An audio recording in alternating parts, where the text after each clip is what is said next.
A safety plan is CPS's alternative to removal of the children from the home in many situations.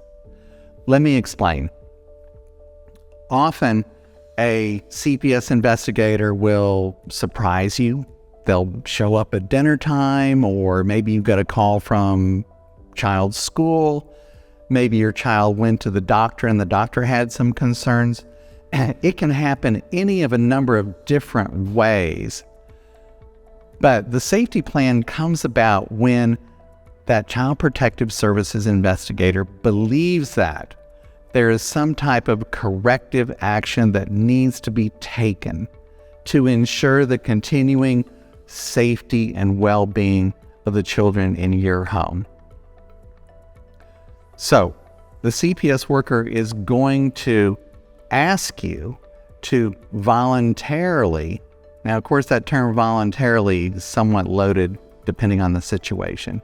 They're going to ask you to voluntarily agree to a plan of protective actions to ensure the safety of your children. So what could happen there? The most common safety plan measure that we see taken is that the investigator will ask you to sign a safety plan that says you are going to separate from that family member in your home who may be a suspected perpetrator of child abuse or neglect.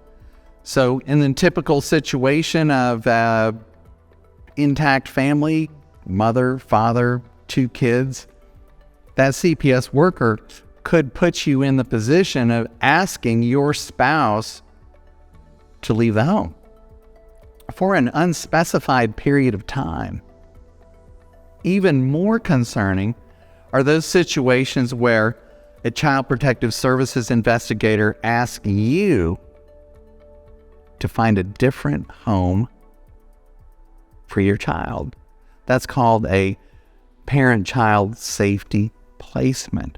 Typically, that caseworker is saying to you, is there some other family member or kinship person that your child can go stay with while we work through this investigation?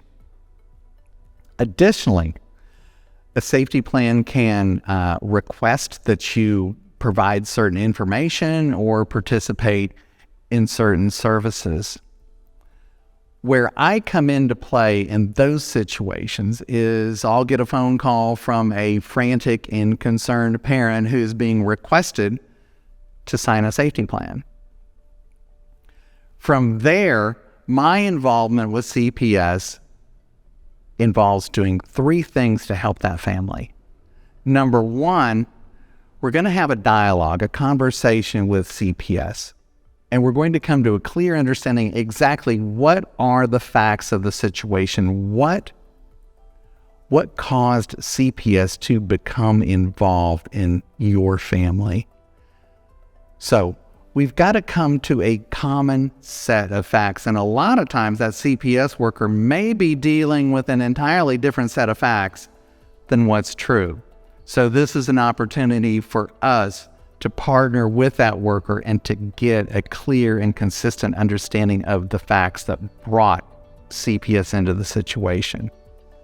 Next, we're going to have a discussion with CPS in negotiating the terms of that safety plan about what interventions, what protective measures are necessary to ensure the safety and welfare of the children in the home.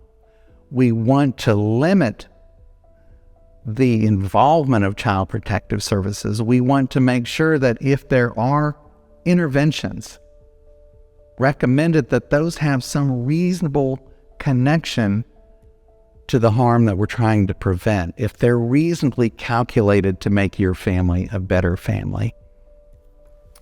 Last, what I want to do when representing a family and negotiating this safety plan is we want to clearly and specifically understand, what does it look like to complete the safety plan? What does it look like when the services are completed?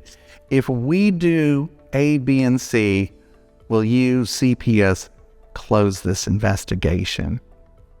So those are all very important points. Also, a lot of times I'll have a family come in day or two after having signed that safety plan, and they're remorseful and they're concerned and they're wanting to know if something can be done to, for lack of a better word, undo the safety plan. And yes, a safety plan can be undone, but it takes a little bit of finesse to get that done. So we have to re-involve CPS in the discussion. We have to, again, go back, talk about facts, interventions, and outcomes.